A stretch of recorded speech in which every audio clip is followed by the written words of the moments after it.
खरं तर मागच्या 5 वर्षापूर्वी ज्या मतावरती आम्ही डाका टाकला होता, शिंदे सर फार हुशार आहे, आम्ही मतावरती डाका टाकला होता, नरेंद्र पाटलाच्या मतावरती डाका टाकला होता आणि पाशा भाऊच्या मतावरती डाका टाकला होता आणि रोहित पवारला निवडून आणलं होतं. नंतर आम्हाला कळालं की आपण ज्याला निवडून आणलं ते जरा बिलेंदर आहे.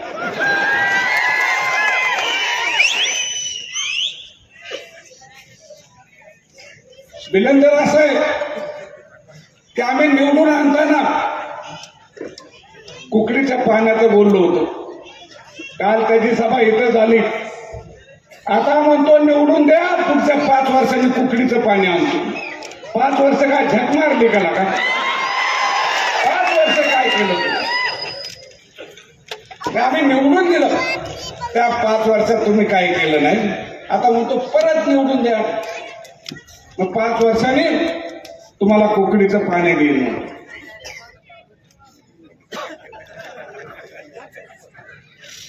बोलायला खूप आहे, महत्वाची माणसं बोलायचे, पण जामखेड शहरात सभा आहे म्हणून शहराचं थोडं बोललं पाहिजे.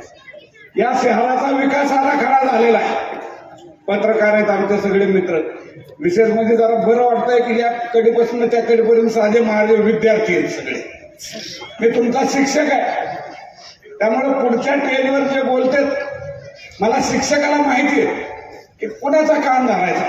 मी आता फक्त रोहित पवारचा कान धरणार, बाकीचे सगळे चिले आहेत.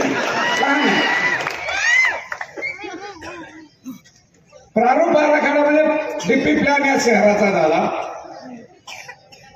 बारामती करानेच केला आणि परत नाही म्हणून पण मी नाही केला. आम्ही त्यासाठी थोडा बदल करावा म्हणून राम शिंदे साहेबांच्या मदतीने मुख्यमंत्र्याकडे गेलो. मुख्यमंत्र्याला सांगितलं, त्यांनी त्याच्यात बदल सुचवला. ते पत्र घेऊन आम्ही जामखेडला आलो. आल्यानंतर ह्या पट्ट्याने परत आमच्या जामखेडच्या काही लोकांना पत्रकार परिषद घ्यायला लावली आणि सांगायला लावलं की चुकीचं पत्र त्यांनी काय कॅन्सलच केलं नाही. अरे भाडव्या, तुला कॅन्सल करायचं तू काहीतरी कर ना. आम्हाला सांगतो वकिलाची फौज उभा करीन, परंतु डीपी प्लॅन कॅन्सल कर. अरे डीपी प्लॅन कॅन्सल करायसाठी फौज काय उभा करतो? एखादं पत्र तर दे. म्हणजे जामखेडच्या लोकांना बनवण्याची त्याची ही पद्धत आहे. बनवतो आपल्याला. कालच्या भाषणात म्हणला कर्जत जामखेडची ओळख नव्हती दिली, नाही तर तुला कोण विचारित होतं महाराष्ट्रामध्ये? आम्ही तुला ओळख दिली, आम्ही तुला निवडून दिलं म्हणून तुझी ओळख झाली. काय बोलण्याची गॅरंटी नाही का? की मला मी आल्यानंतर, मी यायच्या पूर्वी या कर्जत जामखेडच्या लेकी बाळी सुरक्षित नव्हत्या, यांना वाटाने फिरता येत नव्हतं. मी आलो आणि या सुरक्षित झाल्या. म्हणजे गेल्या 5-50 वर्षापासून आमच्या बाया बापऱ्यांना रस्त्याने फिरता येत नव्हतं. लोक उचलून न्यायचे. सारा गाव नालायक होता, सगळा तालुका नालायक होता, कुणी काही बोलत नव्हतं. म्हणजे तुम्हा आम्हाला सगळ्यांना नालायक म्हणून गेला आणि काल लोकांनी त्याच्या भाषणाला टाळ्या वाजल्या. म्हणजे लोक आम्ही इतके मूर्ख आहेत की तो आम्हाला नालायक म्हणतो, तुम्ही चांगलं नाहीत म्हणतो, तुमच्या बाया बापऱ्या तुमच्यापाशी सुरक्षित नव्हता म्हणतो आणि आम्ही टाळ्या वाजलो. अरे भाडव्या, तू यायच्या अगोदर बी आम्ही चांगलं जगलेलोय, चांगल्या पद्धतीने राहिलेलोय, चांगल्या पद्धतीने जगलेलोय. तू आला आणि आमच्या जातीमध्ये धर्मामध्ये वेळ लावले, तेढ निर्माण केलेले आहे. खरं तर मागच्या वेळेस येताना म्हणायचा 288 जे मतदारसंघात आहेत त्यातला दाखवायसारखा मतदारसंघ हा कर्जत जामखेड असं म्हणायचा. आता दाखवायला तर आणि दाखव म्हणून एखाद्याला की असा हा दाखवायसारखा मतदारसंघ झाला. जो झालाय तो सगळा राम शिंदे साहेबांमुळे बरा झालाय, नाही तर तुझ्यामुळे अजून पान टपरीला चुना लावल्यासारखा सुद्धा झाला.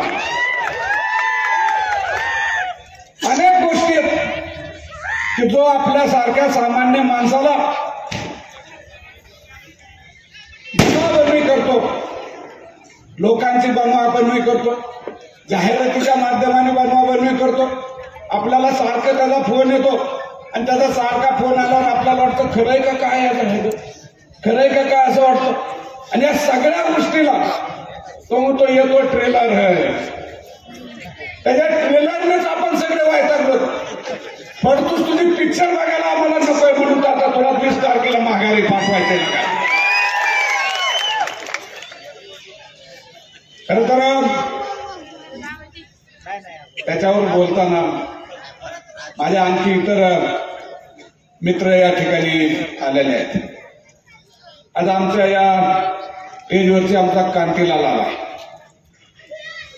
कांतीलाल आमच्या बरोबर या ठिकाणी उभा राहतो. त्यानंतर पलीकडे शामेर आलेला आहे. नंतर आमचा मार्केट कमिटीचा सदस्य या ठिकाणी काका आला.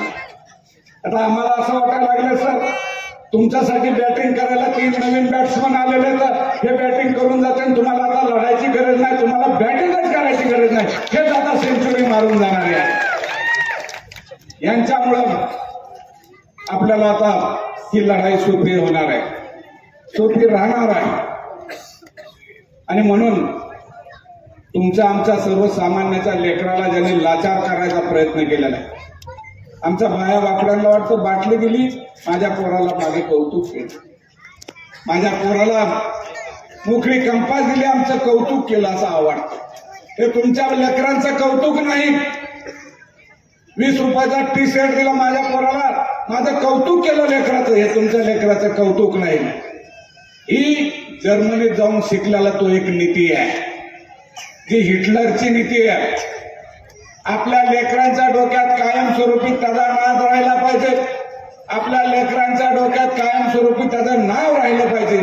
आणि आपली लेकरं चांगली शिकली नाही पाहिजेत, कायमस्वरूपी त्याचे मतदार झाले पाहिजेत. यासाठी ती त्याची तयारी पुढच्या 40 वर्षाची तयारी आता आपल्या लेकरावर करतो.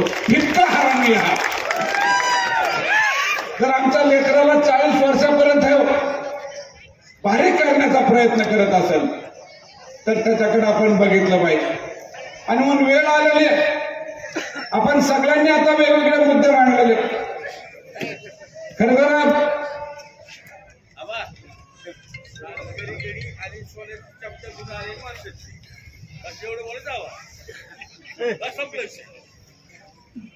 काय झालं, या सोन्याचा चमचा विनाकारणच सुरू झाला. आपण एखाद्याला मोठं करतो. राम शिंदे साहेब म्हणतात की मी बहुत सावकाराचा मुलगा आहे, मी सामान्यातला आहे, तुमच्यातला आहे, तुमच्या आमच्यात राहिलेला आहे, सामान्यातला आहे. आता तुम्हाला तर माहिती आहे तुमच्या शेजारी खिटून झोपत होता आहे का नाही, तुम्हाला वाटतं आपल्यातला आहे. पण माझा असा अभ्यास, मी प्राध्यापक आहे, मी थोडा पुढचा विचार करत असतो. याचा आजोबा विखेंच्या इथं कामाला होता. रोहित पवारचा आजोबा विखेंच्या कारखान्यावर कामाला होता, आहे का नाही? 100% आहे. तिथं एमडी असेल काय असेल पण कामाला होता, नोकरी होता, शेतकरी अधिकारी होता, नोकरीला होता.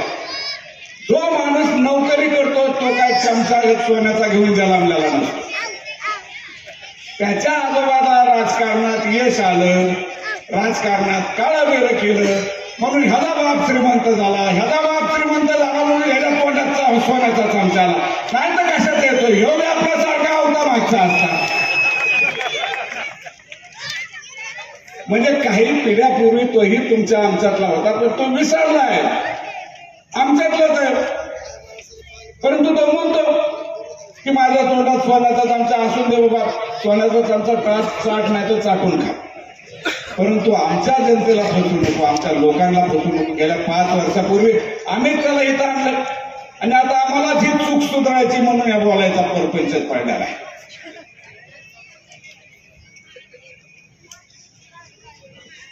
बोलता बोलता अनेक गोष्टी बोलतो, परंतु त्या सगळ्यांना सांगतात. सौर ऊर्जेचा विषय असेल, लोकांना भडकवण्याचा विषय असेल, एवढं नाही निवडून दिलं तर तुम्ही खतऱ्यात आहेत, धोक्यात आहेत तुम्ही, अशी आम्हाला भीती दाखवली जाते. आणि म्हणून माझा मुस्लिमासाठी एक छोटासा संदेश आहे.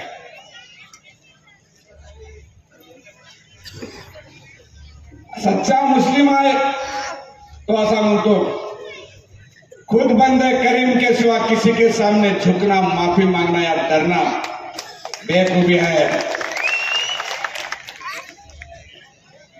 म्हणजे एखाद्याला पुढे घागरवायचा, त्याची माफी मागायची, ही चूक आहे. आणि घाबरायचं काय कारण आहे? या देशातले तुम्ही नागरिक आहेत, ज्याप्रमाणे मी या देशाचा नागरिक आहे त्याप्रमाणे तुम्ही या देशाचा नागरिक आहेत. तुमचा हक्क आहे या देशावरती आणि तुम्ही राहिले पाहिजे या देशात, हा घटनेचा अधिकार आहे. त्यामुळे विनाकारण मुस्लिमाला वेगळं दाखवलं जातं त्यांच्याकडून आणि मतं मिळवण्याचा प्रयत्न केला जातो. म्हणजे अशा अनेक गोष्टी आहेत ज्या गोष्टीचा विचार करता हा माणूस आम्हाला सर्वांना लाचार बनवतो की काय असं वाटतं. खरं तर आम्हाला पिशव्या दिल्या, बारकाल्या फोटो दिले, पोरांना मोकळ्या कांपाशी दिल्या, मोकळ्या बाटल्या दिल्या आणि हे सगळं देत असताना त्याची जाहिरात जेवढे पैसे त्या देण्याला लागले त्याच्या कितीतरी पटीने जाहिराती करून या माणसाने आमची माणसं लाचार करण्याचा प्रयत्न केलाय, लाचार ठेवण्याचा प्रयत्न केलाय, आपल्या मेंदूवरती राज्य करण्याचा प्रयत्न केलाय. आणि म्हणून आपल्या मेंदूवरती राज्य करून यांना राज्य कमवायचे, यांना राज्य करायचं, यांना व्यापार करायचा आहे. व्यापारी झालेल्या सगळ्यांनी सांगितलं की गायरानं लुटली, आता फक्त गायरानाची बारी झाली आहे, कदाचित उद्या तुमच्या आमच्या जमिनीची बारी येऊ नये याच्यासाठी आपण सगळ्यांनी तयार राहिलं पाहिजे. हे पार्सल एकदाच माघारी पाठवलं पाहिजे, एवढा व्यक्ती काय. वकील साहेबांनी मुद्दा काढला, भाषणात म्हणतो, मोबाईल मध्ये सोडतो की आता तुम्ही बाहेर येऊ नका, इलेक्शनच्या दिवशी मतमोजणीला येऊ नका, नाही तर माझे सामान्य मतदार काय करतील याची गॅरंटी नाही. याच्या बापाचे आहेत का मतदार? हे एका बारामतीहून गटुडा घेऊन आलाय का मतदार? ही सगळी जनता आपली इलेक्शन आहे, लोकशाही आहे. आत्ता भाषण झालं, आम्ही आता एकत्र येऊन बसू शकतो. आम्हाला भीती दाखवतो, गुंड म्हणतो, स्वतः गुंडगिरीची भाषा करतोय, स्वतः गुंडगिरीची भाषा करतोय. बघा म्हणतो तुमच्याकडे आता तर खेड्यागावात जाऊन देतोय. तुमच्या गावात जर मला मतं नाही पडले तर तुमच्याकडे बघा. काही ऊसावाला गावात जाऊन म्हणतो तुमच्या गावात मतं नाही पडले तर तुमचा ऊस नेणार नाही. अरे भाडवा तुला वाहतो कोण ऊसावा? आता तुमच्या घरी मागायला येईल ऊस तरी दिला नाही तरी चालेल. आपण ऊसाचा टिपरू त्याला नाही दिला, तो कारखाना कशावर चालवणार आहे? आम्ही इकडे जनावराला घालू नाही तर दुसरे कारखाने होत आला, दारोदार कारखान्यात. आता कारखान्याचं काय घेऊन बसला? अंबालिका कारखाना, किरटगावचा कारखाना, याच्यापेक्षा भाव बी चांगला देतात, याच्यासारखा काटा बी मारित नाहीत आणि पैसे बी रोख देतात. त्यामुळे या कारखान्याला आम्ही ऊस घालू, पण तुझ्यासाठी. खरं तर आमचे शेतकरी गरीब आहेत, घाबरले ना, हा नाही नेणार ऊस म्हणला की. आपल्याला वाटतं आपण गरीब माणसं, याच्या कशाला नादी लागायची. परंतु एवढा एकटाच नाग्या काय कारखान्यावाला नाही, ऊस आलाय कारखान्यावाल्यानं. त्यामुळे आपण कुठेही ऊस घालू, ऊसासाठी घाबरायचं कारण नाही. शिंदे साहेबांनी कालच सांगितलं की तुमचं प्रत्येकाचं टिपरू जाण्याचं कार्य केलं. जरासाठी मी अभिवचन देतो की माझ्या दोघे हातात राहील, तुमचं प्रत्येकाचं टिपरू मी ऊसातच घालेल, एवढं आपल्याला वचन त्यांनी दिलेलं आहे. आणि म्हणून त्यांच्या पाठीशी उभा राहिलं पाहिजे, त्यांच्या बरोबर आपण राहिलं पाहिजे. मागच्या वेळेस आपण फसलो, चुकलो, ती चूक सुधारली पाहिजे आणि ती चूक सुधारण्यासाठी आपल्याकडे संधी आणखी 5 दिवस आहेत. मी त्या पहिल्या सभेत बोलताना सांगितलं की हरामी आहे, हे लफंग आहे. आमच्या खेड्यापाड्याने लोकांना म्हणला तुम्हाला लाईट मिळेल आणि त्यांच्या गायरानं घेतली, आणली लोक ती गायरान घेता नाही. आता ह्या गायरानाचा फायदा कसा केलाय? हे गायरान घेताना त्यांनी गायरान घेतलं आपल्याकडून फुकट, समोरच्या कंपनीला दिलं, तुम्ही आता इन्व्हेस्ट करा, म्हणजे तुम्ही तिथं पॅनल उभा करा, लाईट झाल्यावर तुमची इन्व्हेस्ट, माझं रान, म्हणजे याचं शेत.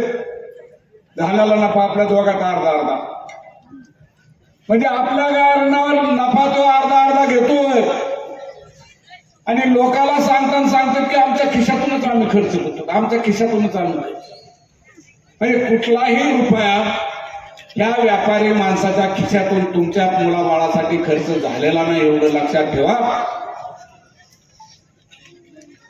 त्यांनी जे बनवाबनवी केली ही बनवाबनवी लक्षात ठेवा. आणि या बनवाबनवीला पळून लावण्यासाठी आपला भूमिपुत्र आहे, आपल्यातला आहे, आपला आहे, कुठेही आडविता येतं, बोलता येतं, सांगता येतं, नाही ऐकलं तर हाताला धरता येते, मनगटाला धरता येते. अशा पद्धतीचा माणूस आहे, त्याच्या पाठीशी आपण राहिलं पाहिजे. वेळ खूप झालेला आहे म्हणून जास्त न बोलता या ठिकाणी थांबतो. आपण सर्वांनी 20 तारखेला राम शिंदे साहेबाच्या कमळापुढील बटन दाबून त्यांना जास्तीत जास्त मतांनी निवडून दिलं पाहिजे एवढी विनंती करतो आणि थांबतो. जय हिंद, जय महाराष्ट्र.